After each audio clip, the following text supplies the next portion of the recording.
that everyone's here.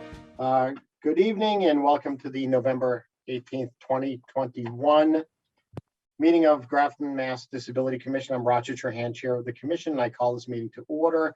As a preliminary matter, please permit me to confirm that all members and persons anticipated on the agenda are present and can hear me. Daryl Reining. Aye. Christy Proctor. Aye. Bob Berger. Bob Berger here. Catherine Dorr. Aye. Rob Paulsonelli. Rob, you there? Aye. Oh, okay, all right. Can you hear me? And Laura Deneen is unable to be with us tonight.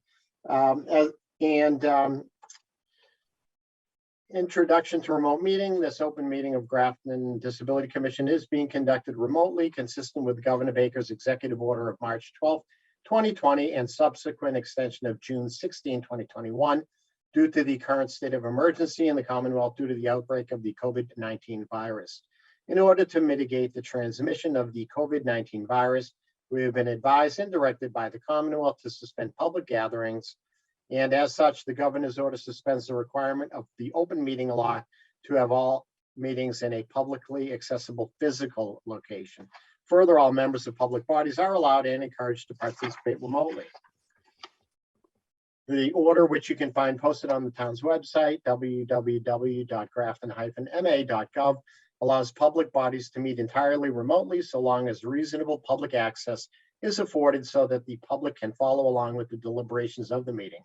Ensuring public access does not ensure public participation unless such participation is required by law.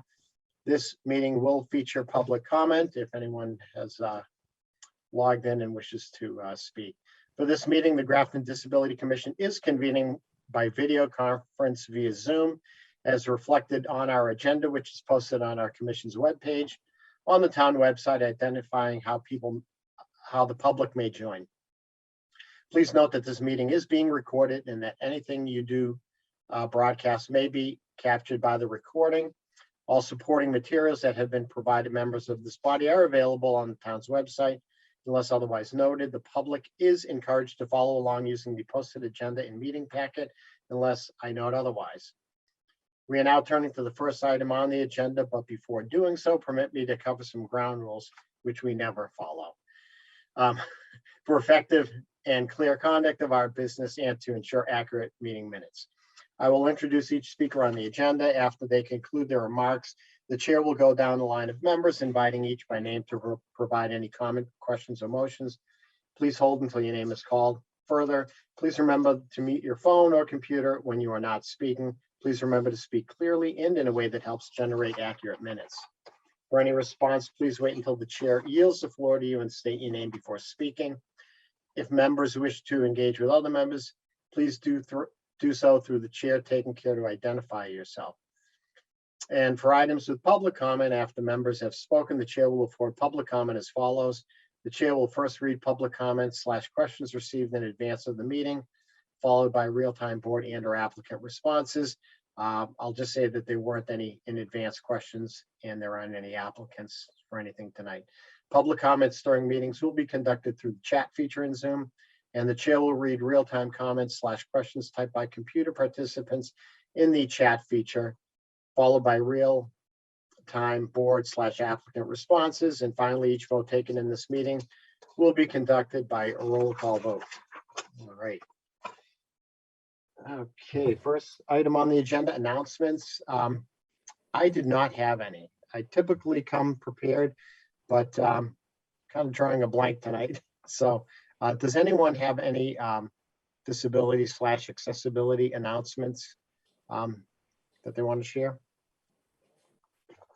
No, but I have a comment. Sure. And I know that it's down low under old business, but Sure. I'm just wondering, did the town administrator give the host of this meeting the capability for us to turn on closed caption? I have not. I don't know. Am I the host or is the town the host? Like, I didn't read Sandy's instructions, or I hadn't been in touch with the town administrator. Right now, we are not on closed captioning. I know that even if we had, the playback is not going to capture it. For I know. those people. But no, I haven't, that's my faux pas, Bob. At least in a live Zoom setting, we should be closed captioned, but We did that for cable oversight at our last meeting. you'd mentioned that. How'd that work? It worked great. We all got accustomed to the settings, how you can make the font bigger or smaller. Okay. There's 3 or 4 buttons on your toolbar that gives you the end user some customization. And I don't see it here. So I think next time we should Okay. figure out what happened. Okay. All right. That's an excellent point. My bad. Roger, I gave all that information to Joanne Duncan and Joanne dropped the ball. Okay, it's not your fault. I gave it to Joanne Duncan and I asked her to do it and she Right. said she didn't know how to do it. I All right. gave her very explicit directions. It's not that hard. All right. And Joanne is no longer with the town. So, and I would, yeah, so I'm not gonna point fingers or, agree with pointing fingers, Christie. Well, but she could have asked someone before she left. I Hey, know, this is I an know. important. What we'll have to do is pick up the ball. So Bob, who would be in charge of making sure that all town meetings are accessible with closed caption Zooms? Well, the town administrator is going to send out a memo, but it's the host of the meeting that has to push some button to give that access. It So- has to actually be set up before the host even gets to that point. It has to be set up in the advanced settings before you start the meeting. Correct. And that's on the town side. I'm getting really, I can't believe how easy this is and how not compliant we are in this. This is such an easy thing. Well, we did it. We did it as oversight, so I don't know. Let me So talk- am I the one that dropped the ball here? It doesn't matter who dropped the ball. Let's just try to get it fixed for Right. next time. Okay. So I'll ask Bob DeToma to give me a little tour of where are these controls and who is the host? Is it GGTV or is it Roger is the host? I don't have that answer right now, Right. but And I'll look into it. And we're using the select board, the select board's Zoom account. Yes, Daryl. Roger, on the panelists, you're listed as the host, so Okay. you will be the one that will be able to do that, but Christie's right, when they set up the meeting invitation, so they have to go back and set it up, right, Christie? Correct. But does Roger have it now and he just didn't press the button? Nope. Nope. Okay. And Nope, and I because I'm think looking at it. and I Okay. think too that when I pressed the webinar to then get in as the host, this is series, I don't know, call it 8 or 9 of 14. And I'm not sure whether or not they have to wipe out the series and then schedule Well, them all it's- over again. Who cares? That's No, not our problem. I'm just saying that I'm gonna have to get a jump on this early on because they're short-staffed by half the department now. So anyway, all right, any other announcements?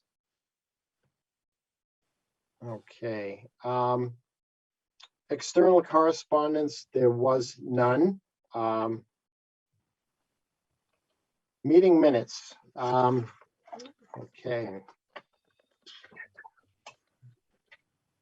All right, October 20th, 2021, the joint meeting of Disability Commission and Grafton Cable Oversight Committee. Do I have a motion? All right, Daryl.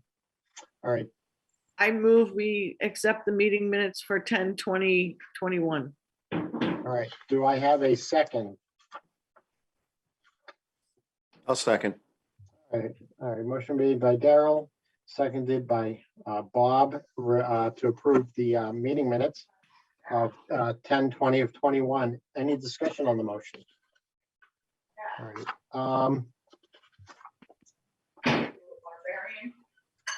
So I had, was anyone raising their hand? Did anyone have any discussion? All right. So there was a couple of things here. So Christie, as we look back at that meeting, there are three Bobs, and there's Bob Berger, Bob DeToma, Bob Hassinger, in the meeting, and I'm trying to figure out. Okay, so on page 2 of the draft, Mhm. I see Bob Berger's name spelled out, Bob DeToma's name spelled out. And then on page 3 at the bottom, there's just Bob listed. And I don't know which Bob it is. And that happens on page 5 as well. I can So- tell you that Bob, I know, and I can tell you that Bob Hassinger didn't speak to the end, so. All right, so I'm trying to figure out on page 3, it says Bob, both committees should ask the TA or select board to set a policy. That's that Bob Zooming- DeToma.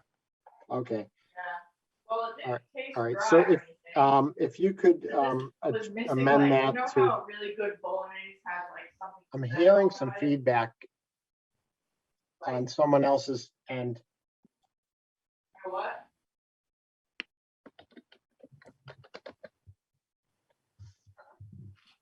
All right, so Christie, you'll make that Got it. change. Yeah. Okay, all right. And then 2 pages later, again, let's review what we discussed. It was Jim and then Bob. And I'd say that's Bob DeToma. Okay. And so I had gotten back to him regarding the unique situation we had at hand, and there wasn't a meeting packet per se, but the Cable Oversight Committee on, was it Monday, Bob, you met, or Tuesday? I think it was Monday. Monday, the 15th. So everyone had the access of the Cable Oversight's version of the discussion. So I then emailed that to everyone here. And so that, in my opinion, also accurately captures it, just in a different way. And so Bob DeToma had mentioned that at his first, and I didn't elicit any of the Cable Oversight Committee's opinion on our version, but on that, number 1, 5-town Zoom accounts with little control over how they are run. I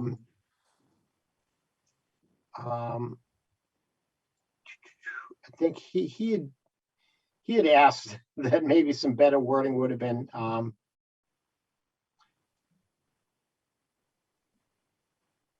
5-town Zoom accounts that Bob D can access for recording downloads. I don't recall the specifics of the conversation, but I guess he wasn't really, the wording would suggest to the reader that like no one is kind of like watching over anything. And so what are your thoughts, Christie? I'll take any suggestions. Yeah, I mean, he's like, a better wording would have been 5-town Zoom accounts that Bob D can access for recording downloads. But versus 5-town Zoom accounts with little control over how they are run. I think his comment was, it sounded like that it was a wild, wild west. So, I you know, was just- pretty much doing word for word transcription. I know, and I'm sorry he you are. doesn't like what he said, but I know. we can fix it up to make it, because you're right, if you weren't there. I mean, I just don't, because you were kind of doing real time, and so that's the comment that was made, that I that would probably come across better, but and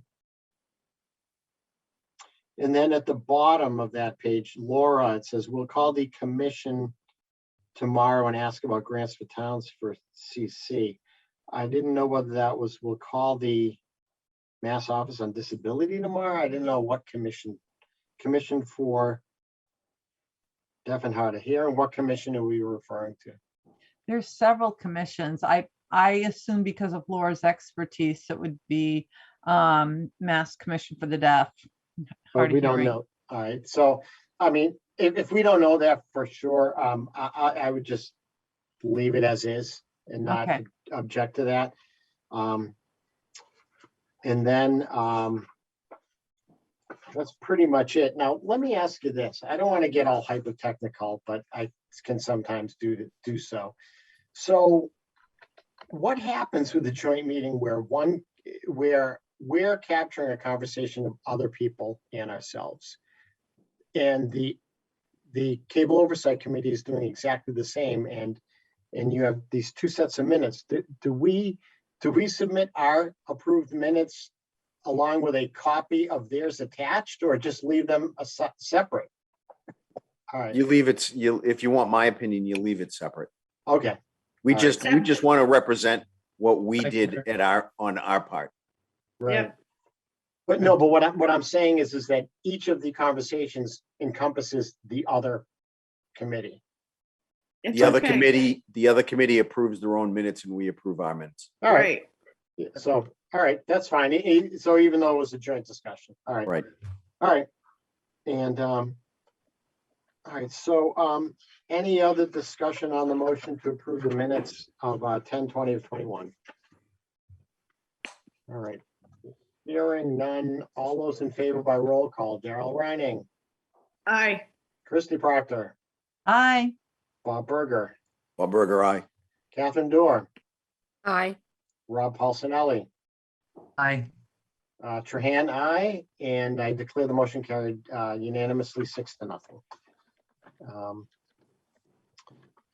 Okay, moving on to the 10/21. 21 minutes. How do you like my separated pages, by the way, in the meeting packet? All right, I got a thumbs up. All right. As long as no one's printing it out. No, well, I actually printed it out. I have a new Canon copier, so I'm seeing how much ink I can blow through.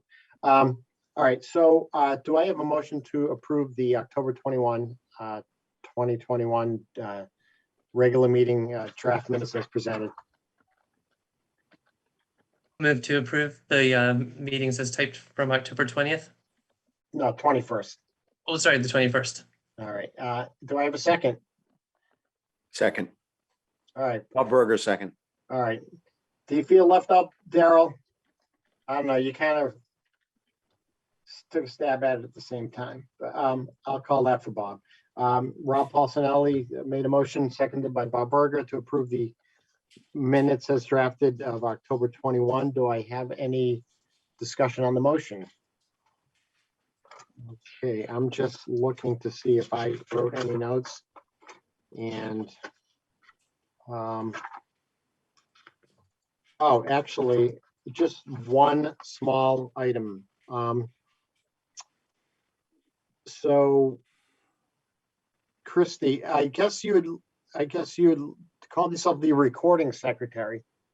Yeah, what do you want me to call myself? I can't remember what it is. No, it's well, clerk and recording secretary. I mean, clerk. Okay, Yeah. okay, clerk. thanks. Clerk. And then the Got other thing is, I'm going to ask Christy, I don't have a copy of either a screenshot or a copy of the minutes in front of me, but I do. You want me to pull it up?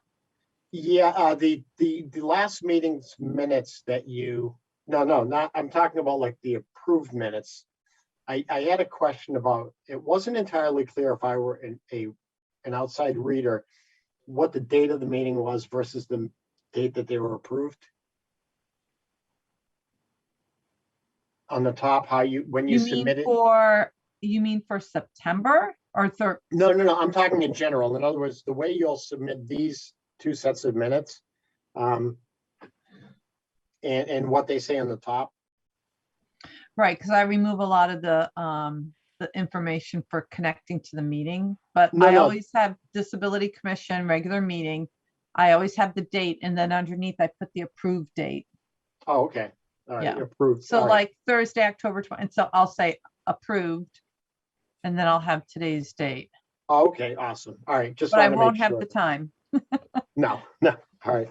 And so, all right, I have no further comments regarding clerk versus recording secretary. Any further discussion on the motion? Hearing none, all those in favor by roll call, Darrell Ranning, Aye. Christy Proctor, Aye. Bob Berger, Bob Burger, aye. Catherine Dorr, Aye. Rob Paulsonelli, Aye. Roger Trahan. I declare the motion carried unanimously 6-0. Next item on the agenda, project updates and general updates. Next two items, Mr. Berger, are yours. Municipal Center. Okay, let's see if you can, Oh, yeah, I need to, you need to share the screen. yeah, I need to somehow promote you to. No, nope, you can just go to share screen and hit multiple. Oh, all right, so share screen. Oh, all panelists, okay. Okay, Who can, all right. all right, we're gonna do the municipal center. All right, awesome.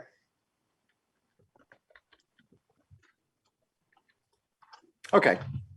So we've been working on the municipal center for 5-6 years now. This is the new slope sidewalk. As you can see, we have a guardrail here. This was an extra. People walking down this way in the dusk, I was afraid that somebody's gonna break an ankle just walking straight out. So we added this guardrail right here. And now you have two handrails on either side. And I didn't get a very good picture of that, but they're there. And that meets it, that meets code requirement. Here's the set of slope stairs by the elevator. We did not have this handrail, so we just installed that handrail, part of the Awesome. slope sidewalk project. So And this, slope sidewalk, Bob, that means it's no greater than 20-1? yeah, it's not a ramp, it's under 5%. Right, okay, So it doesn't need handrails going all the way down. Once you get to a certain level, then you need to have your handrails, but this is just a slope sidewalk. Exactly what we did on the senior center going here. This is a slope sidewalk. And then if you go more towards Brigham Hill Road, we have a handicap ramp there. But, you know, some people don't need to have the handicap ramp to get up to this door, but it just makes it easier for some people that have a walker that want to just go up this way. Right. And there's the front door. The front door, we've been missing this for 50 years. We put it part of the project, so now we're code compliant. We did have a complaint with this from one of our advocates, and it took a couple years to get the funding and then the design and then the bid.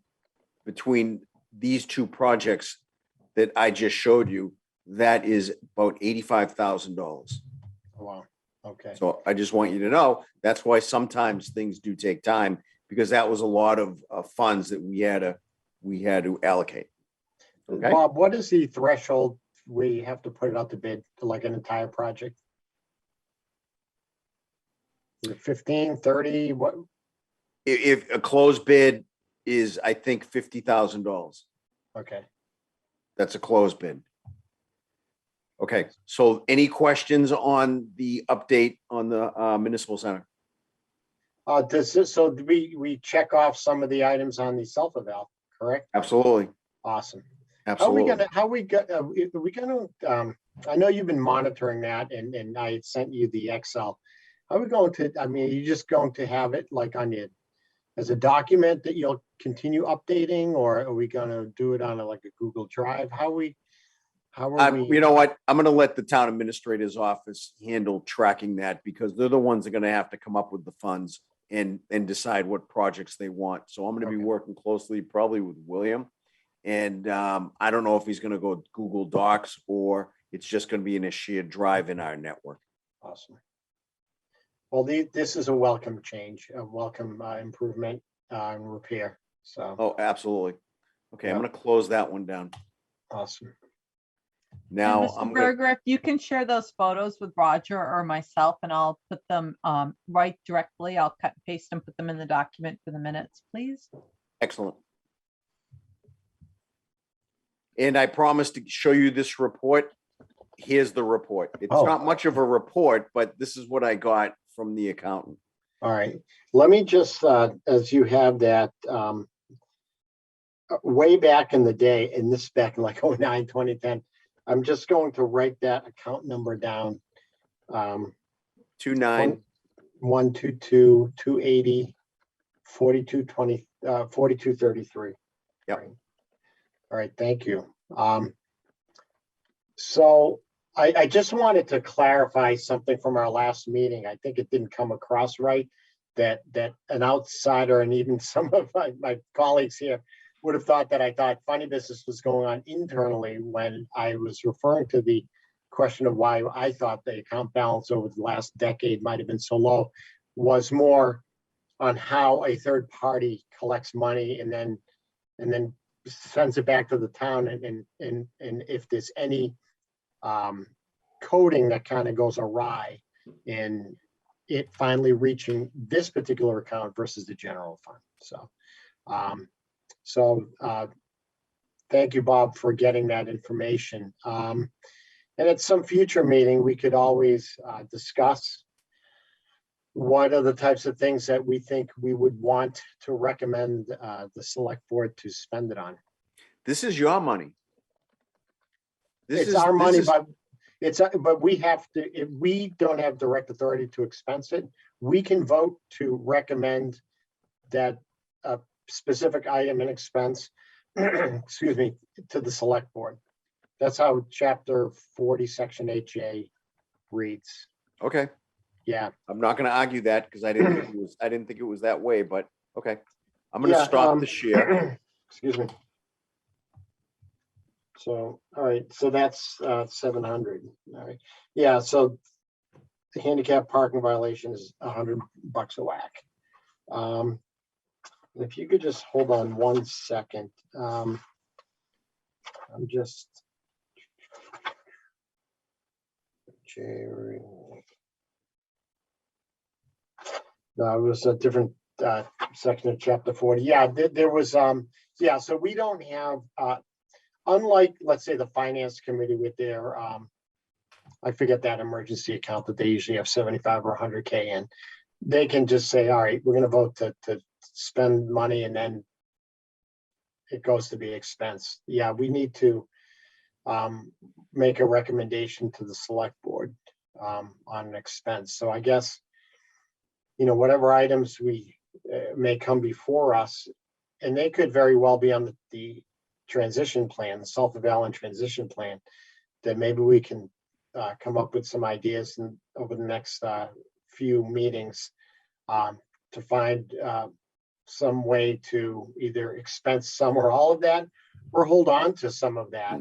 I guess maybe that, you know, sort of workshop-ish type discussion of what would be our strategy for these funds. Do we want them to build up to a certain point before whittling them down, or not? So that's something we may wish to consider discussing, you know, at future meetings. Grafton Common. So I had placed the entire meeting packet. There were two items, one which was really not related to what we do, but the first was, and the select board on Tuesday, the 16th, approved the change order as presented for $114,480 for the gazebo / bandstand to repair it in a way that needs to be, you know, shored up. So I guess it's kind of falling down, but that includes building the whole accessibility as an extension. And I'm not sure if it was, if you called it a sloped side. I think it's a sloped sidewalk. It's not technically a ramp. I think it's a 5% Bob, are you familiar with the exact number they landed on? No, I am not. All And right, I have not seen the plans Okay. for those renovations all right, or the repairs. all right. My understanding is that they were going with a 20-to-1, which did not require a hand railing. But again, I don't recall seeing the final drawings. But that, I just wanted to keep the committee up to date here regarding that project. So that, I'm not sure when they're going to start the work and when they're going to finish it, but you at least have the change order in front of you. Any questions on that item? No, but I can comment that when I get the permit to review, after I approve it, I can bring the plans in here to present them to the committee just so they can look at it. That'd be awesome. Thank you.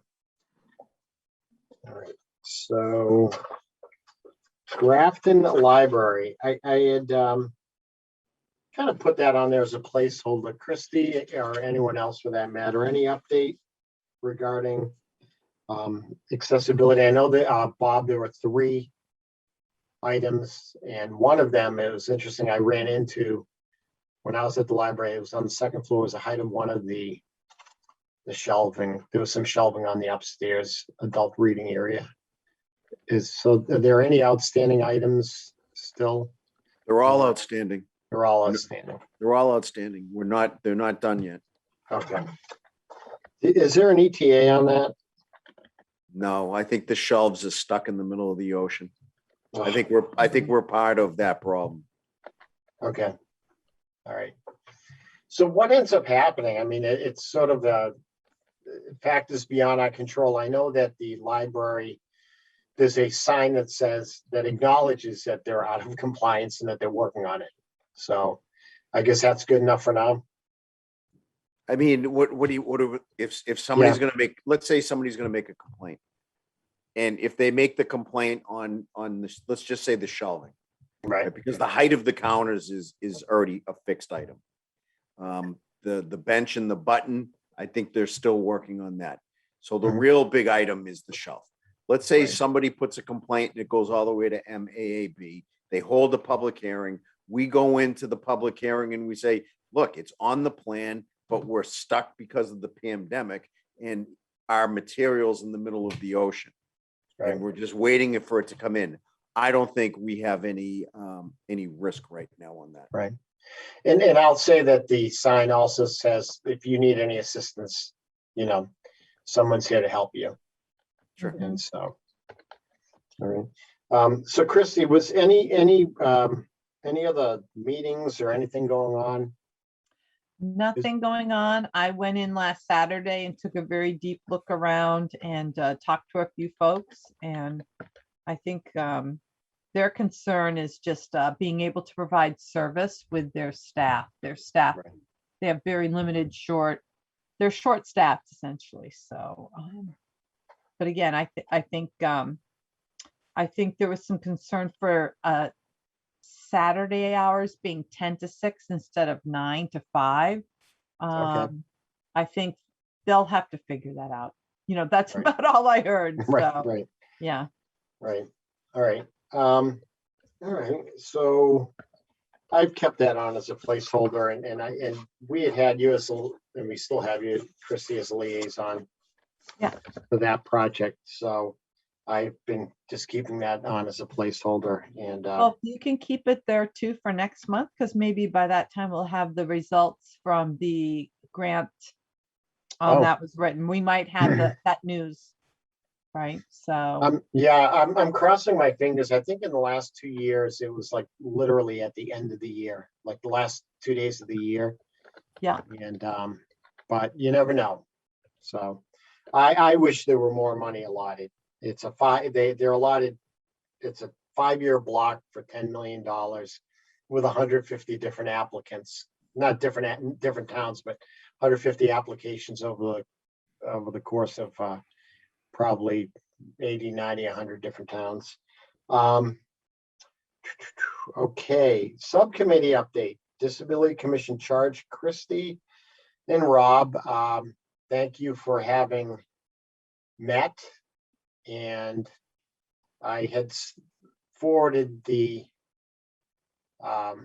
actually you had forwarded, Christie, the information to me. And what I ended up doing is I took the liberty of putting what I did is in the meeting packet, I photocopied your letter to your email to me of 11/11, and then your two options. And then what I also did is for reference, I included the Disability Commission's current charge, but also Mass General Laws, Chapter 40, Section 8J, which authorizes disability commissions and speaks to the parameters of them. So either one of you just decide who wants to take the lead in this discussion, and we can all give our feedback. I'll pull up the screen and share it right now. And we'll start at the top. And I have to tell you, Rob and I met twice. I'll just give a general introduction and toss it to Rob, but just essentially, we felt that it was in our best interest to have two options to bring forward to the committee. And there's a lot of good stuff out there. There's also stuff that's really not so good. So we scoured, we looked at some national and some cities that are known for being accessible, such as Berkeley, California, the home of the disability rights historically movement. And we also looked at Boston and some of the surrounding towns closer to us, including Worcester. We got some really great ideas. We realized, though, that in doing this, we really have to think about what we see our role as a commission is, and if it's reflected in these statements, because we really haven't fleshed out as a team here as to what and how this looks as we operationalize the commission. Rob and I saw commissions that were very active. We saw others that had more of a passive role. We saw others that did programming.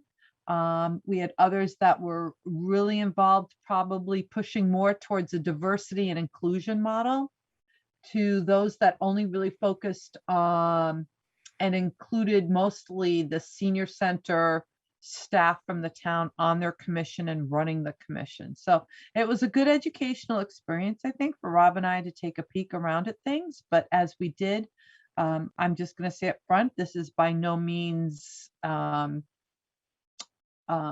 seminal. It's a talking point for all of us.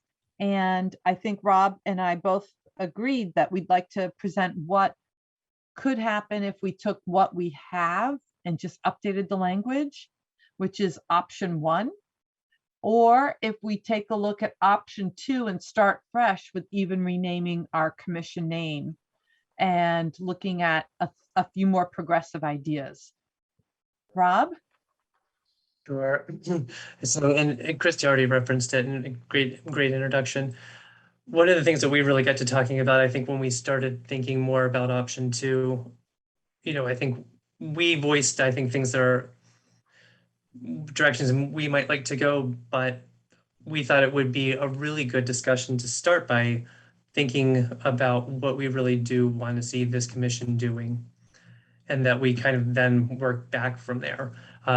So again, these are not finalized, but I thought we probably got as far as we could without bringing it back to everybody and really talking it through, and letting everyone really, consider that. So our hope for today was much more about outlining some of what we've done here, having maybe some discussion about, what we really do think this commission ought to be doing and how it ought to be spending its time.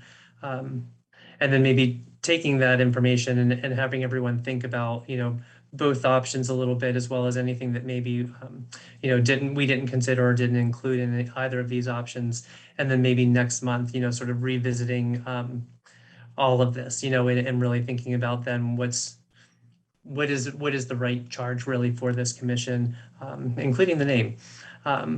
So like Christy said, the option one really is much more sort of a subtle update from the current charge that the town has in place, for our commission. We were, I will happily say, definitely not as antiquated as a lot of other charges that we read or came across for, which was certainly encouraging for us. But we definitely felt like we could do better. So what you see here is not any sort of drastic overhaul. It's a lot more about taking what we already had and just, again, updating the language, trying to make it more focused on, the town being accessible to everybody.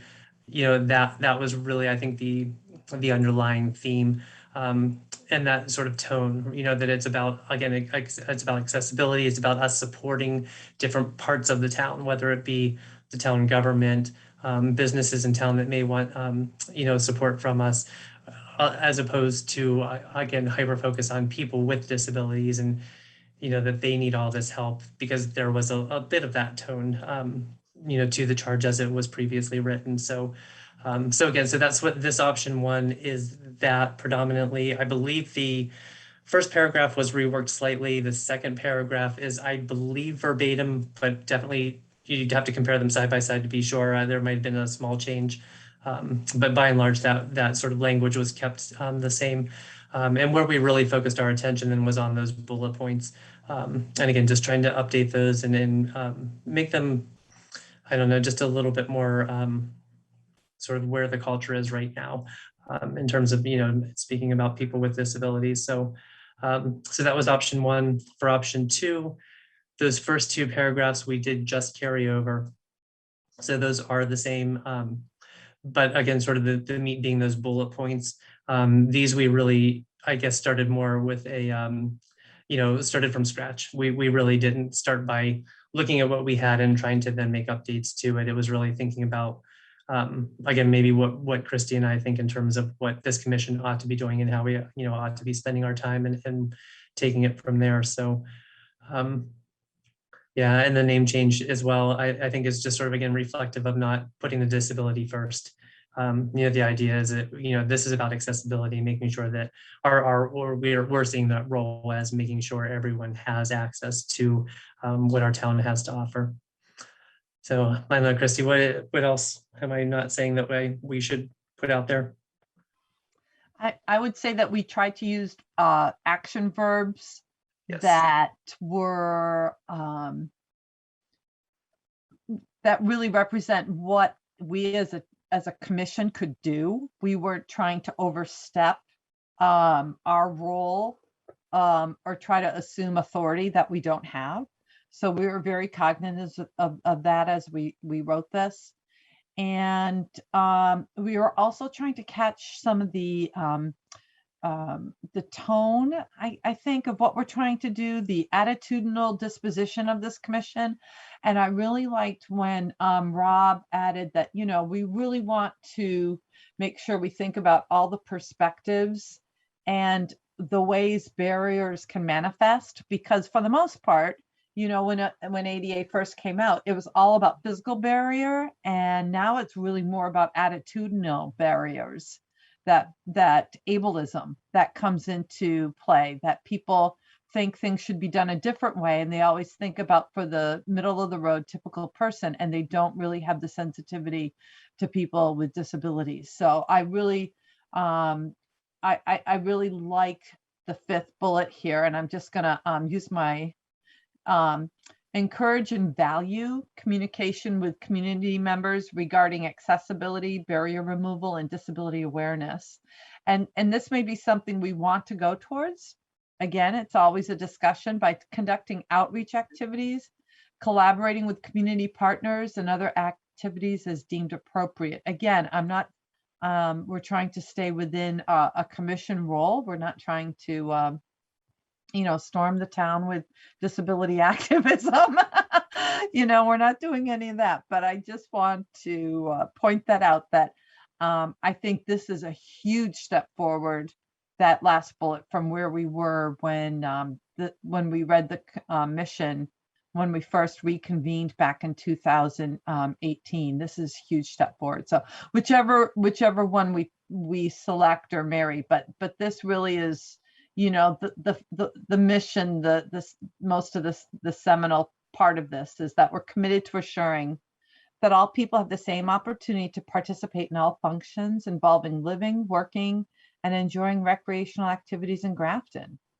You know, I think that really sums up, you know, everything a community represents, and we'll work towards this end by informing, educating, monitoring, and advising the public, including the business community and the town administration. I mean, that's as basic and full as we could get, because we wanted to keep it simple.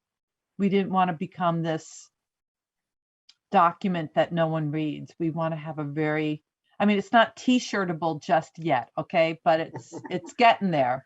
It's getting there. So let me ask you, as I was looking back and forth at these, I guess I'll ask you the question: when you were looking at this, and I'll back up a second by saying that it's the select board that would be the ones to have to vote on amending the charge. And I think however we end up landing on recommended wording, we, in my opinion, would want to back that up with why would we go from these statements to these other statements, with a little bit of a narrative that describes going from one phrase to another.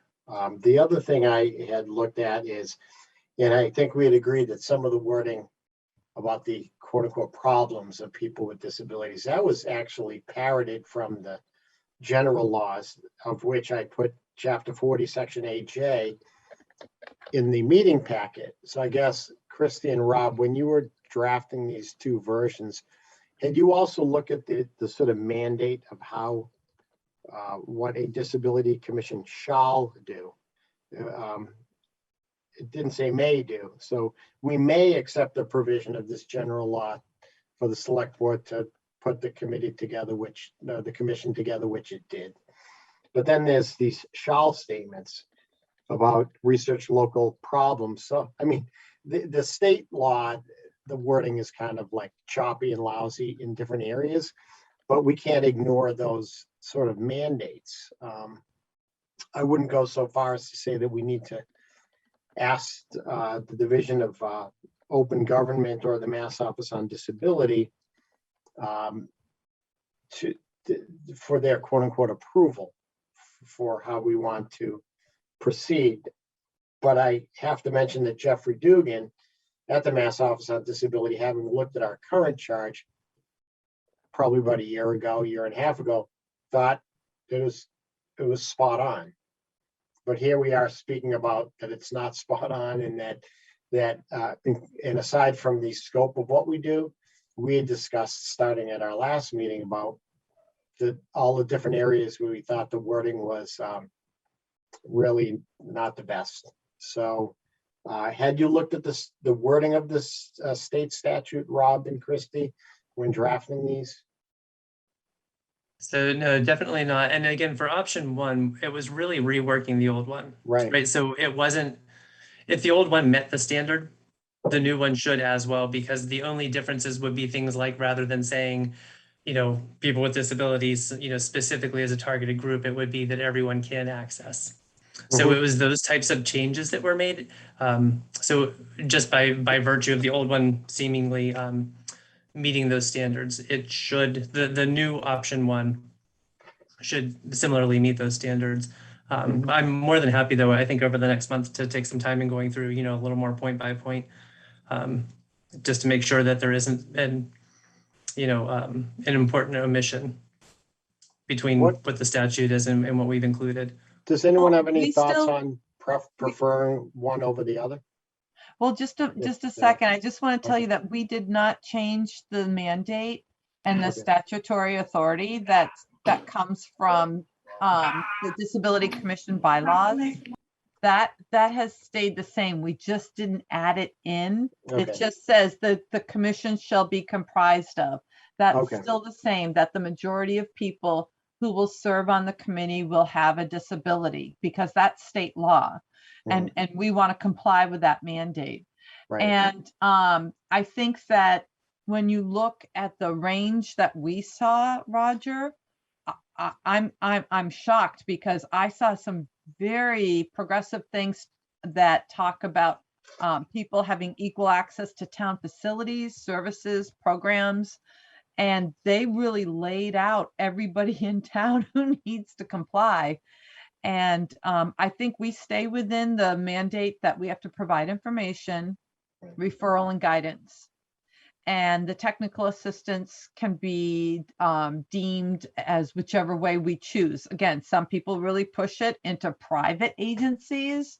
They push it into businesses, their organizations, town organizations, and activities and programs. And really are strong with their language about eliminating all discrimination against people with disabilities. I mean, that's in there, but we did not bring that through, because we felt that the general wording to just say that we're going to ensure compliance and full integration and participation kind of covers it. So believe me, you know, we are still within state law mandates, and I think we're very firm on this.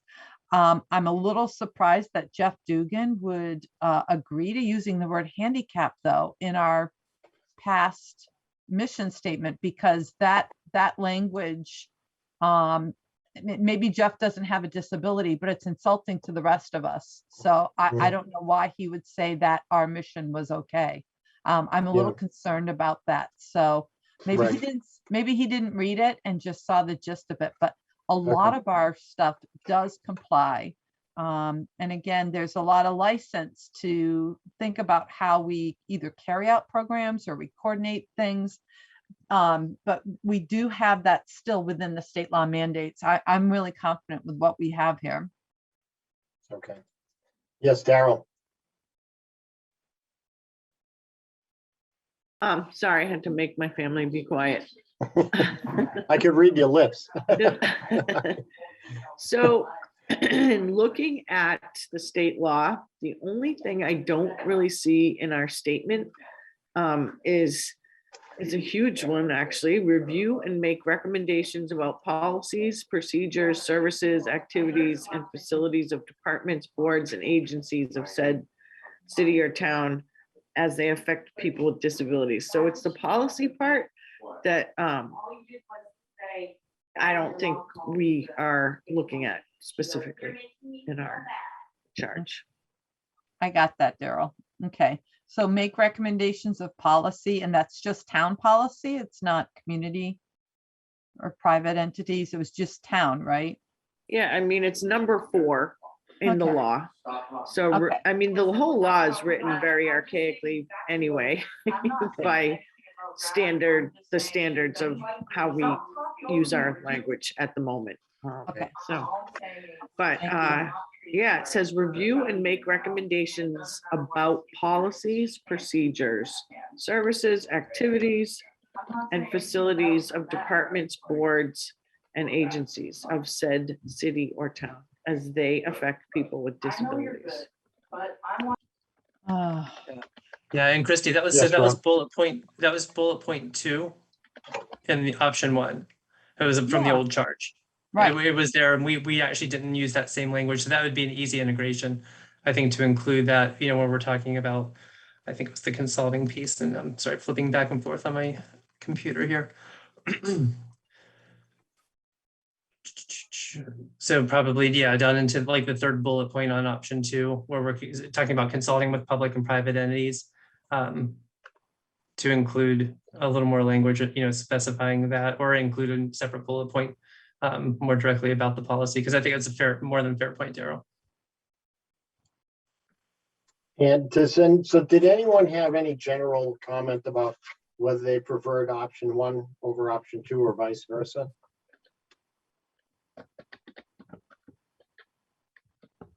I like the name Accessibility Advisory Commission. That's a great name.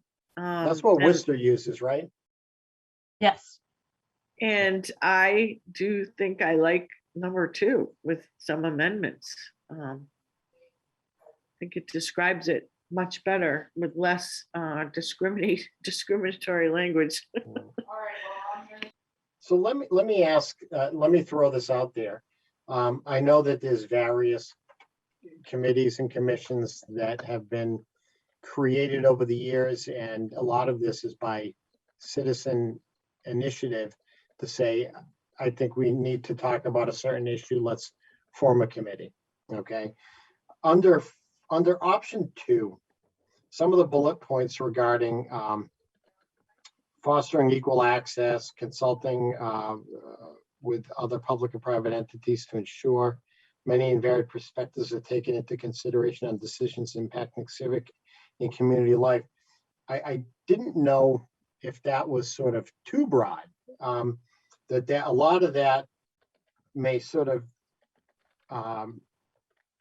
be more of a global or catch-all to sort of what we would expect in like a DEI, diversity, equity, inclusion committee that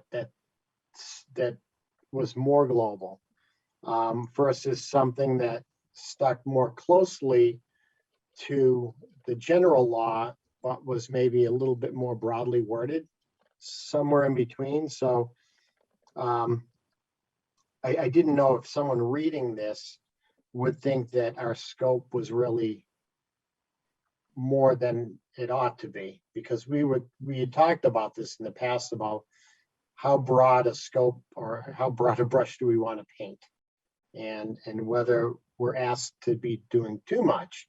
And so I'm thinking some of the wording I do like, as I agree with Daryl, I do like the idea of Accessibility Advisory Commission. We would have to have a nice little marketing campaign because we were called the Commission on Disability. And then in 2019, in the fall, when we reorganized, the select board changed that to Disability Commission. And so I'm not saying that a new name would necessarily be confusing, but we would have to make sure that everyone in town got that message that our name was being changed, and for a certain period of time on the town website, maybe we put formerly known as Disability Commission. That I do like accessibility as the first word versus disability. But since we're really aligned with ADA, the D being disability, we're being aligned with Mass Office on Disability. We can't escape that connection in that wording, although Architectural Access Board, at least the word access is in there. So I just want to make sure that however broadly or progressively worded we make a shift, if we make that shift to the word access and accessibility, that we don't go too broad, so that people are thinking we're doing more than we're really capable of doing. I mean, we're not full-time workers. We're a committee that meets once a month. So.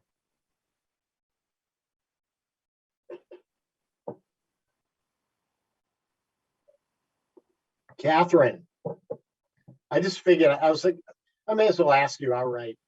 What are your thoughts?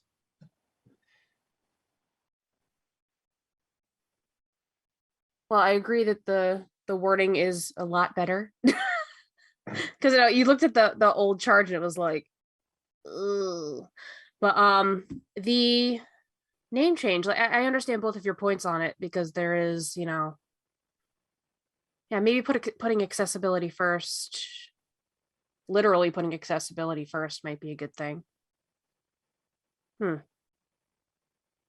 And in terms of the comparison between the one and the two, I do have a slight preference for the second option, I think, the complete overhaul. So, yeah.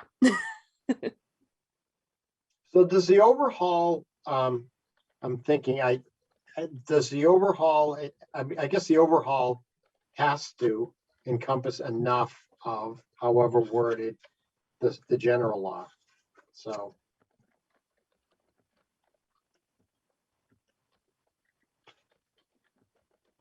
And they get pretty detailed about it too. Yeah, I mean, I think it is a good idea to lay them side by side, because the general law is really broad. but also very specific in some ways. I mean, I'm And they, reading about, and they use the word shall. They don't use the word may. They use the word shall. yeah, and which is strong. That's a mandate. strong- That's yeah. not, that word isn't placed there by accident.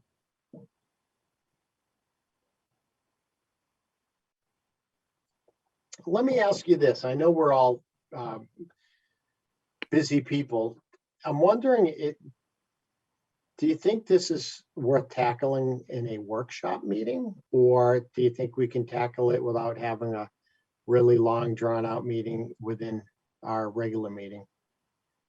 In other words, I don't want to shortchange this document, but on the other hand, I always look at the clock on the bottom right of my computer screen to say, all right, being mindful of the time that our regular meetings, we try not going more than 2 hours. And so we're at 7:39 right now. Okay. I know we got a late start, but what are people's thoughts on trying to tackle this over the course of a few regular meetings or having an additional workshop meeting? I know that around the holidays, it kind of gets especially busy, but what time frame do we want to put ourselves on? What deadline? And with that said, do we want to tackle it in the course of our regular meetings or do a workshop?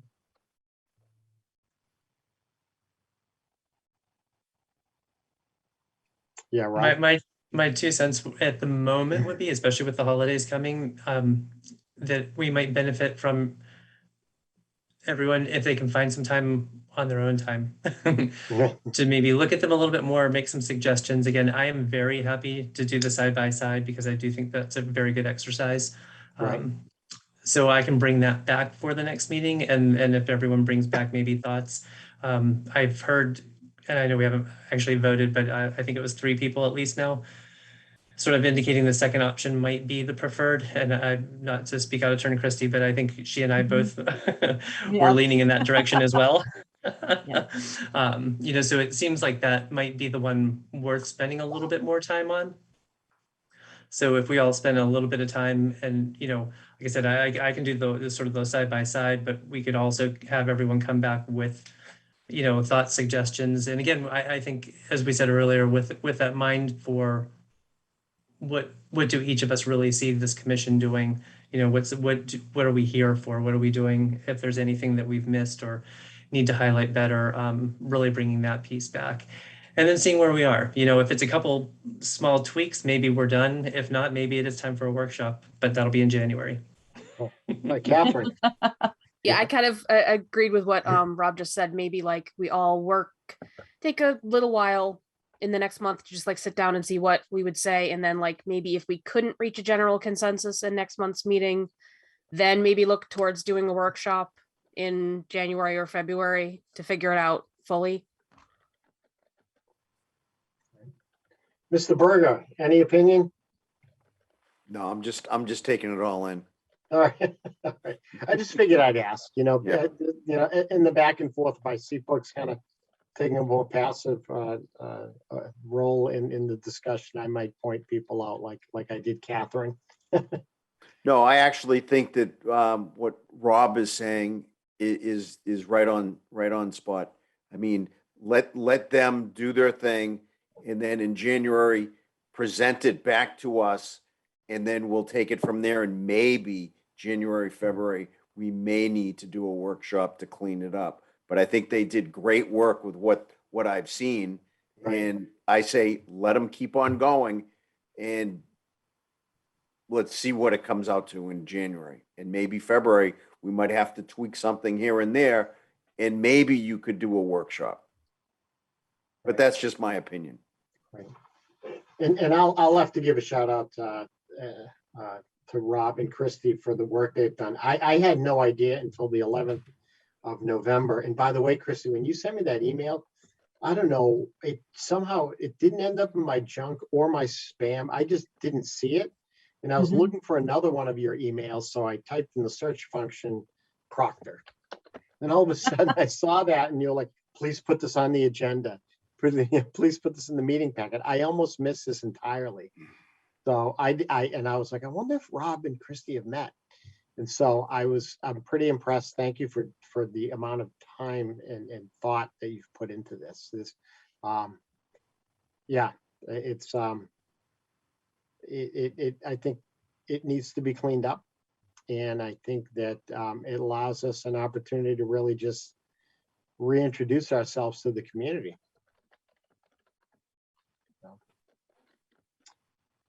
So, so are we ready to move on to the next agenda item? All right. So we had talked about this in the announcement section, but old business closed captioning. What I had done is, and I didn't even realize it until after the fact, but I guess it's nothing fatal. What I ended up doing is, all right, so when we spoke of closed captioning in our joint meeting with Cable Oversight on the 20th of October, on the following evening during our regular meeting on the 21st of October, we did speak of Rob's email to me about some of the research he did regarding different towns, Concord, Stowe, Mansfield. Thank you, Rob, for having done that. It's just that this now memorializes that email of which we spoke in our last meeting, just so we have it in front of us in the detail he put into that and such. And so that then leads into touching once again on the discussion we had at the top of our meeting about closed captioning for at least the live portion of Zoom meetings, but I guess the editing function for playback on GCTV is something that doesn't marry itself to whatever software program. The closed captioning doesn't, it disappears. Daryl. I just wanted to bring up the very last point on Rob's email, I think is a really good one. Okay. To try to find out if the ACRA funds possibly could fund anything to help this situation, which I bet, I mean, I don't know for sure because I haven't read all the stipulations in the grants, but that's a great question, I think, to ask the town administrator. Now, what are ACRA funds? Rob, we had this discussion. Was that a correct reference? What is ACRA? That was a typo. It was the American Recovery Act. Okay. Yeah, as Daryl, I think, is agreeing there. I knew what you meant. Okay. As Christy can now attest to, my typing is horrible. Live, I do a lot of proofing after the fact, and I usually clean it all up. But yeah, Okay. sorry about that. So who would want to speak with the TA about that? I wonder who's in the building on a daily basis, Mr. Berger. No, I'm not. Yeah, but we're, I'm teasing. I'm joking. no, I understand. And I will talk to Evan about that. But we kind of still waiting on Bob DeToma to come up with the pricing on Tightrope, because Tightrope came out with a new, they might have taken the technology from Zoom and they're implanting it in Tightrope. So we may have a way of getting closed caption on GCTV. All right. So Daryl, you had your hand up, and then Catherine. I do. So I think honestly, that is an official question from from our commission about the America, those grant funds. I don't think that we should send one emissary. I think we should write an email and officially ask what those funds are for and what if it's possible to brainstorm, problem solve with the town administrator, et cetera, about any usage, but that's my opinion. Go ahead. Yeah, Catherine. Wrong window. This was actually brought up during my session of the webinar for the open meetings. We did discuss it at the end. I actually was part of the discussion because we were talking about the fact that the monies allowed by the Commonwealth for public access don't include any funds for captioning. And they did say to look at the Commission for the Deaf and Hard of Hearing, like in Rob's email. They also said that there were contacts at GBH that you could look towards. I guess part of their public access work includes helping local municipalities with their public access. And also they said that the changing of the funds would be a legislative issue and that taking it to a local representative might be a good idea. So maybe we could look into doing that if we don't find the funds, like maybe get someone to sponsor legislation to include those funds in the future. Mr. Chair, when you can. I'm sorry. I was looking for something that was pertinent to that, Catherine. Okay, what was that, Mr. Berger? I'd want to be recognized. Yes, go for it. Okay.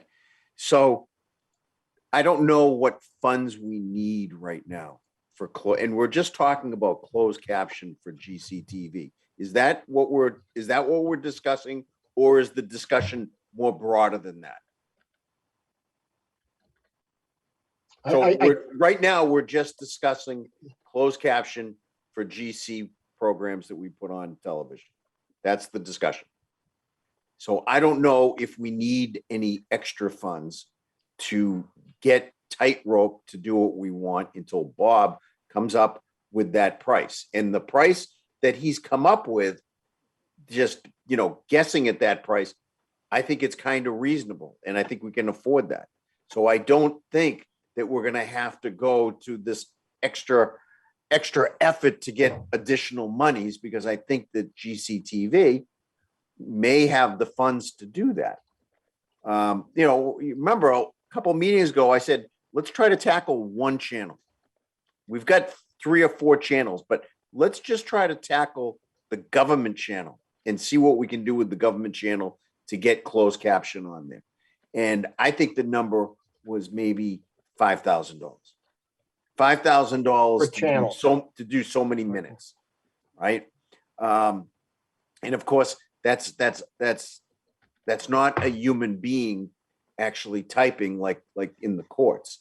It's still not going to be perfect, but I think that's the path that we're driving down. And I don't think we need to start asking for grants because we don't know what we're actually asking for yet. So we're a little bit too early, but I have a good feeling that once we get into the into tightrope's going to give us a number, and I think GCTV is going to say, you know what, I think we're going to do it for that one channel. And that's all I'm advocating for right now is one channel, because let's try it on one like a beta, and then we can go to the school. Let's get government, and then we could try to do something with the school channel. So what, all right, Catherine, yes. Honestly, I think having an estimate would be a good idea, because then if we did decide to pursue it so that other towns would have the ability to, we could just say, hey, it's only like $5,000 per channel that you could add into the allowance or something. Well, if we wanted to make like a systemic change, that's just what I mean. Not necessarily just for us, but for everybody. Well, but that's a good statement, but we spent $120,000 on the server that will drive that. That's why I keep on saying, like, this is all, based on the server that we have, which is tightrope. If somebody has something other than tightrope, then those words won't make sense to them. But I'm still on cable access, driving this home. This has been my goal for 10 years now, and I can see the light at the end of the tunnel. And that only happened this year. This year is, and maybe because of the pandemic, and maybe because everybody's starting to use Zoom, and Zoom had closed caption, these other companies with their servers that are servicing access channels said, you know what, let's look into that. And they did a little R&D, and maybe that's why we're where we're at right now. So Bob, the tightrope is the server. Tightrope is the name of the server company. tightrope is what produces our productions. Okay. All right. Daryl? Yeah, just a comment.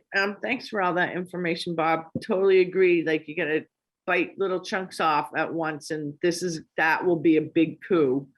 But being a little tiny bit overzealous that I am, I also think that, we need to figure out how to make town meeting accessible for the citizens, and that's coming right up. I You have got that. that solution too? Yeah, I do. I do. But Go for it, Bob. it's not 100%, but I have a funny feeling that we're gonna have somebody sign for us at town meeting. Now, I've been pushing that also, but I'm gonna hit that on item 7. Okay. Awesome. All right. Core. All right. Thank you, Mr. Berger. You're welcome. So any other old business? Not that we're necessarily done with closed captioning, but I'm just trying to move the meeting along. Roger, I have one quick update that I had reached out to Laura to get a date to visit the cable station, Oh, yeah. and then worked with Jack, and then we still haven't done it, but it will be on the hopefully be on our calendar for next month. Oh, so you'll be visiting the studio? Yeah. Awesome. So under old business, I guess it's a perpetual discussion. So it's never under new business because we're always talking about Grafton celebrates the holidays, it seems. Christy, you had been back and forth with Jen Anderson, and Mhm. I had sent the rest of the commission, I think it was yesterday, the email that you had forwarded to Right. me regarding the sort of template that Jen had requested for Right. businesses. So if you could just share that discussion with the commission. Yeah, real briefly, the decision to host Grafton Celebrates the Holiday December 5th was really done at the last minute because everyone has been watching in terms of increased numbers of COVID or even the flu making an occurrence.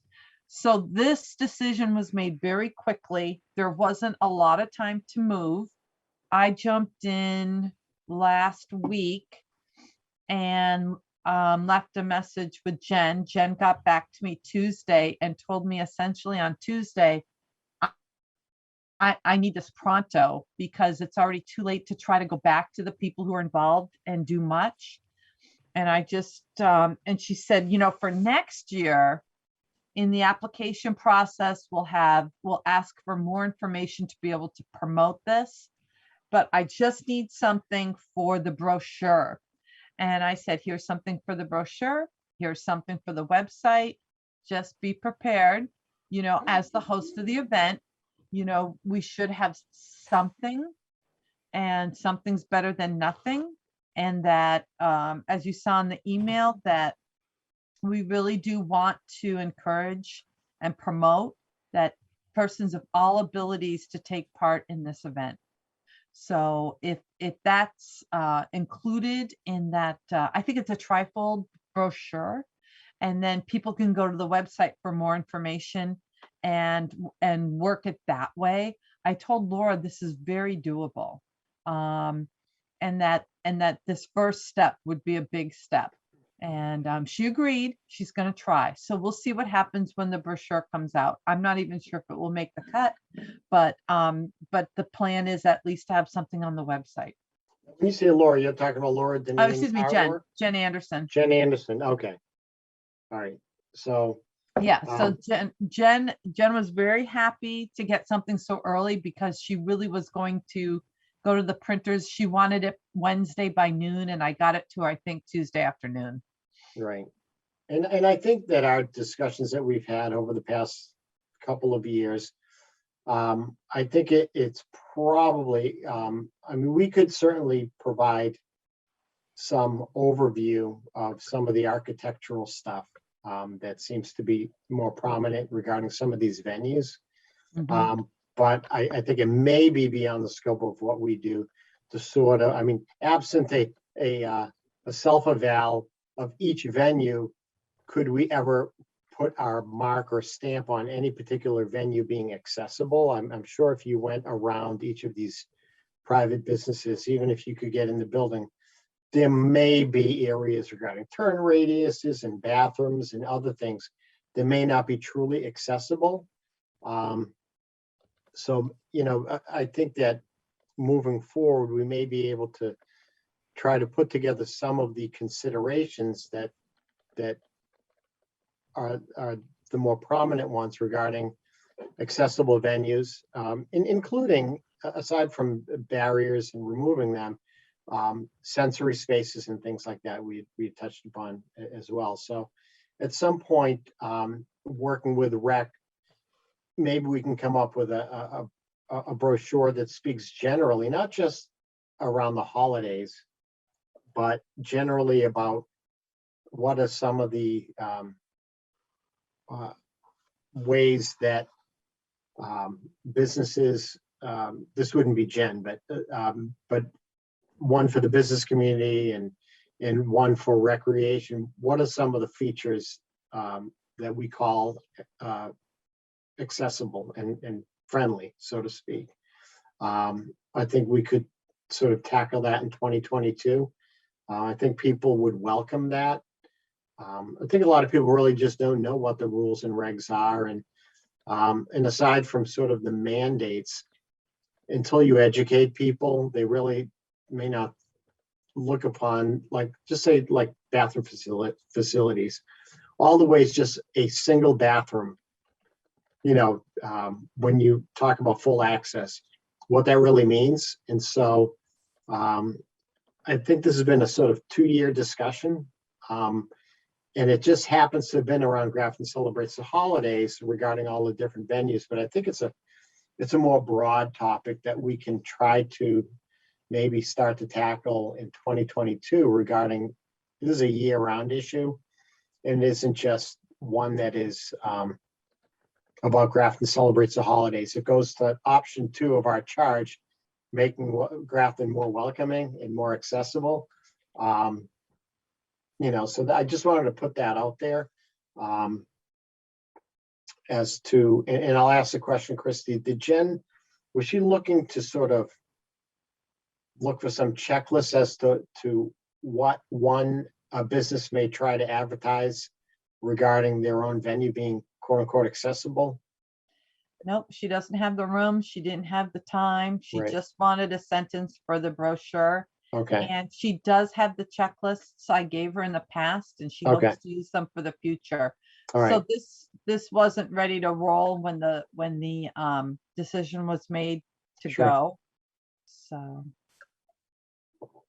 All right. Is the common sort of ready for Grafton Celebrates the Holidays or not? I mean, the bandstand is off limits, right? Because it's Yeah, the bandstand's off limits. right. And so is there anything happening at the common? I don't know. I didn't see the brochure or plans. Okay. All right. And again, I think a lot of this should be, if you have concerns for different sorts of preferences, please call in advance. It's, Okay. it doesn't have to be all her giving out answers, Right. but encouraging people, please call the businesses. Okay. The most common, event like this, the most common accommodation request is for an interpreter. Right. So that's what she needs to be prepared for. After that, are things accessible? They can call those venues. Okay. And anyone else have any questions on the Grafton Celebrates the Holidays? All right. Any other old business? There's all sorts of things that could be considered old business, but I didn't want to, I guess we can all revisit, I guess, looking back at all of our minutes and all of our agendas and meeting packets, there are a lot of different things that we could be revisiting, and I'm not exactly sure of the best way to track them, but I'm finding out as I'm putting these agendas together, there's a lot of a hodgepodge of discussion items that are sort of in process that I'd like to sort of find a way to bring them all together as far as action items. The more we talk about, the more action items there are, and timelines that need to probably be identified. So I wanted to throw that out there. I mean, just for my own sanity, maybe creating an Excel spreadsheet for starters, and sharing it with the committee to say, okay, here's the things that we have going on right now. It just keeps on getting lengthier and lengthier, and I just don't want to have anything sort of just be swept under the rug or forgotten about. So, all right, new business. Mass Office on Disability and Office of the Attorney General teamed up for a few, I think there was 3 or 4 webinars. It was accessible meetings for municipalities. I sent you it was about 15 or so page PowerPoint slide deck. Matt Often, former Disability Commission member, Select Board member Matt Often, had attended one of these, I think on the 4th. I was planning on doing it yesterday, workout in the way, but I did read the slide deck cover to cover, and it's really good information. Catherine, you had started to touch on this webinar a few minutes ago. So if you could expand on this, share what you got out of this particular webinar. Well, it was a lot of, it's very much what's on the slides was very much what was covered, other than like in the Q&A session at the end. Mhm. And that was mostly discussing it's about interpreters. The stuff at the end was about interpreters, and then the captioning issue as well. Right. But it was very thorough. They went over, all the rules and bylaws, everything that everyone has to comply with. And one thing that I thought was really interesting was they said that if you are providing an interpreter, make sure that it was something like 2.5 days beforehand to make sure that someone needs it. 2 They weeks. said that like if 2 weeks. 2 yeah, weeks. 2 weeks. Yeah, but they said make sure within 2.5 days that someone's going to need the interpreter. They're like, don't cancel at the last minute on the interpreter. Have a 2.5 day window to make sure if you're going to cancel on them because no one needs them. I don't know. That was interesting.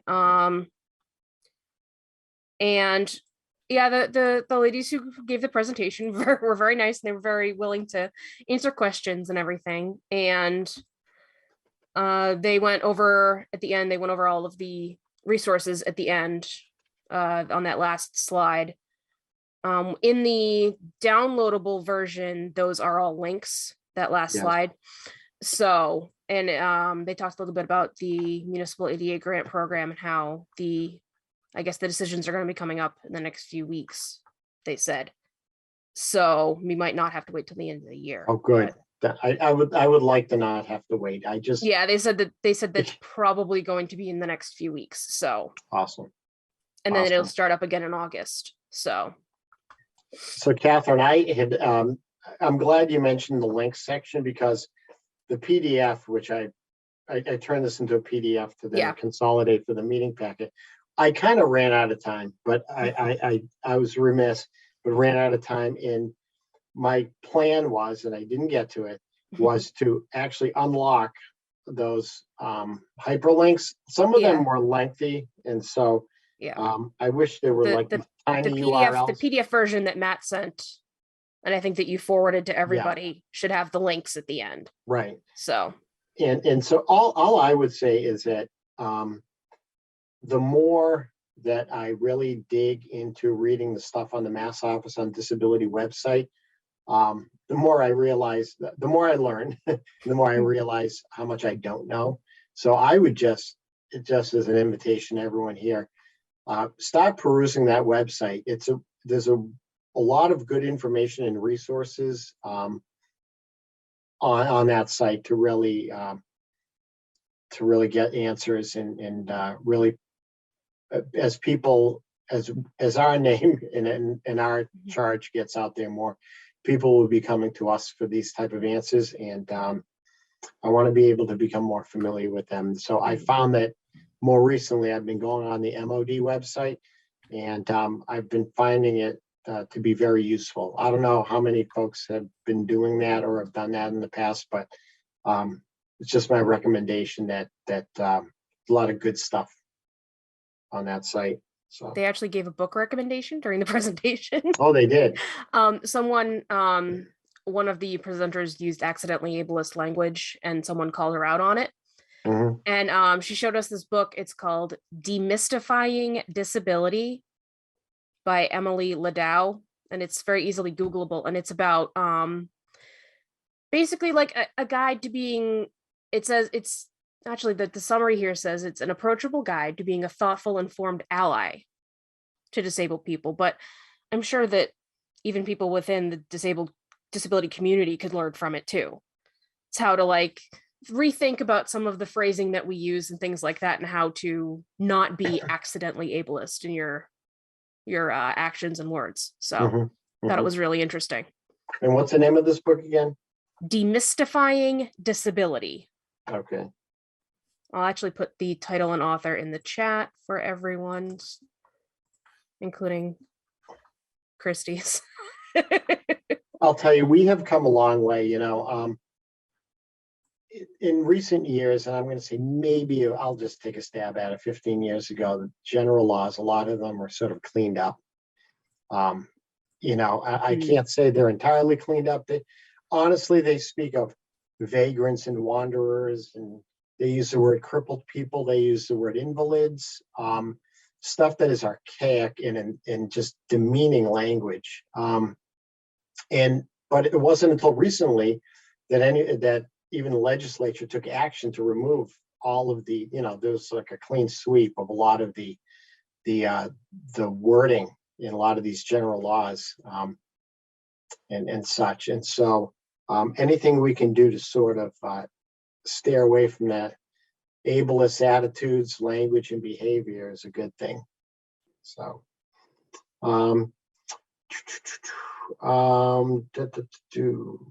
any other new business? Thank you, Catherine, for attending that, by the way. Oh, you know what? Before I get to that, I'm wondering, so was that, all right, so a lot of times when there's a webinar that is, and they're showing slide decks, that isn't necessarily self-explanatory. So was this webinar closed captioned? There was the option to turn it on personally for Okay. yourself. Yeah. All right. And I'm wondering, too, it's probably not a bad idea either on, and it may be on the government channel that this would go on, is if there's a recording of this and to embed, because this was like a 1 hour thing. It was scheduled for mine, it was like 3 to 4. So it was about 1 hour. Did it go overboard, Catherine? It was just under an hour. It was All right. great. So I'm thinking that this would be a really good thing, that if we could get I'll reach out if no one has an issue, reach out to Mass Office on Disability and ask if there's a recording of this that could somehow embed or somehow we could embed the closed captioning into something. Is it so if on the outside, Bob, we can come up with something that isn't Zoom and it is some content that has the closed captioning embedded in it, we can put that on GCTV, right? As a programming item? If it's recorded with closed caption, then it's both pieces are together. And Okay. we can rebroadcast it. All right. I would like to, I think that would be beneficial for the whole community to see. And the other piece too, along these lines in new business, and this is another whole discussion. Now, Bob, being a town employee, is it built into your hours and the rest of the employees, like professional development time? You know how the teachers have professional development time? I was thinking about, all the different types of trainings that Mass Office on Disability and others have. And that, everyone gets caught up in the daily work. Is there built-in professional development time, Bob, into even a half a day a year for people to attend things, even if remotely? Sure. Well, I'm the ADA coordinator, so this fell right into it anyways. Right. But as far as but is it so? But I'm saying that like if someone wanted to, If you're Is there- saying if a is there an clerk, incentive? Is there an incentive if you were the Roger, clerk? Roger, just simplify it. If you're a clerk in Yeah. In the accountant's office, Mhm. okay? Will the town let you take time off to go to the seminar? I think that's your question. I don't Yeah, know pretty the much. answer to that. Yeah, I do not know the answer to that. They should, right. but I can't answer that question. And I'm not, and even if it did exist that the town would let you, I'm saying, let's take a step further and identify things that we would want people to necessarily attend versus just random stuff, things that may be appropriate to this issue in particular, aside from just general training to enhance their own skill set within their job, things that are related to the type of programs and in-services of the Mass Office on Disability, identifying them and having an actual proactive plan for as many people as possible to attend these and do it as part of work time. That's a conversation that maybe this committee has to have with the town administrator. Yeah. I think it's just, I wasn't aware one way or the other whether you had professional development time built in. We do. We Okay. do, but the example I gave you is somebody who has nothing to do with the subject that we're talking about. Right. And let them attend it just for Right. general knowledge Okay. in personal, I don't know what the other words I'm looking for, but you Right. understand what I'm trying to Yeah, say. enrichment or skill set or Yes, maybe something, yes. but something, and maybe if it does exist for a certain number of hours, maybe adding to that or building in specific things related to accessibility. throughout the Again, year. it's a conversation that Yep. this committee would have to have with All the right. town administrator, or you as the chair could start the conversation off with Sure. the town administrator. All right. Yeah, I'll give him a shout out. There's some other follow-up items I had thrown his Evan's way. I'll add this to the mix. So, does anyone have any other? I do. new business? I All do. right. Yes, Bob. And then we'll jump to the next thing, and then I've got to go because I have an emergency I got to deal with. Okay. I did attend the meeting. I was there this week. It was a very good meeting. Were you there this week too? What, yesterday? Yeah. No, I had signed up for it. I got the slide deck from them Okay. separately as well, but I did not attend. Okay. So this morning I had a conversation with the town administrator about being the ADA coordinator. Mhm. And with all of our meetings, there should be and I said this before, there should be a note that says if you need accommodations, this is who you contact. Mhm. But the problem that we have is who are they going to contact? So we were storming the idea around if it's a planning board meeting, do they contact the planner? Or is everybody going to contact me because I'm the ADA coordinator? Nobody's contacted me as the ADA coordinator for things they need on ZBA meetings or town meetings or any of those. So I think we came up with the solution that we're going to put that note in all meetings, planning board, ZBA, and anything, conservation. And we're going to say the contact's going to be the select board's office. Then the select board's office is going to farm it out to the proper person if it's planning to make sure that they have their accommodations. And if it's above and beyond something that they can handle, then it's going to come to me. And just for an example, I think about 2 years ago, we had a problem with room F that somebody asked for accommodations for a ZBA meeting that was hard of hearing and they needed hearing assist. And at that time, we didn't have it there. So we had the meeting and I got that equipment installed for that meeting So that's what the ADA coordinator did for that one particular incident. But I haven't seen more than 4 requests come through my office. So now we're going to try to do a little better and put that on all meeting notices. That's my report for new business. All right, thank you. I appreciate that. That's those, it's interesting, even these little things, it's like they're really not little, you know? No, they're big. They're They're huge. big. And So- Rob has his hand up. Yes, I see, Yeah. Rob. Sorry, no, I really wholeheartedly agree with what Bob just said. And I think that was actually one of my big takeaways. I was able to attend one of the meetings last week. And I think it's slide 10. You know, it says very specifically, it's like the middle bullet point. You need to make sure you're giving people notice, and you need to give them sufficient notice so that we have time, you know, as a town to react if someone does request. So I think great. I'm so happy to hear that you proactively figured out who that should be addressed to. And then I wonder too, if there is a place for us also. I know, you know, I think again, you know, a lot of these things are going to be managed by, you know, whether it's the chair for the specific committee or whomever, but if there is anything that someone is unsure, maybe how to easily remedy, you know, that if that would also be kicked to us as well as to you specifically, Bob, or if you would just manage that since you're on our committee anyway. Yeah, if I get something that is just throwing me for a loop, Right. I talk to everybody. And of course, Perfect. now you're Yeah. part of my toolbox, so I'll talk to you. Perfect. I'm glad Yeah, that, thank you, Rob. I'm glad that, that as many people went to this. I didn't know if this would be one of these things that would kind of you know, we get so many notices and emails and things like that. I would have liked to attend, work out in the way. But Bob, Rob, Catherine, yeah, that's awesome that you attended that. And so I will, I'm leaving myself an asterisk about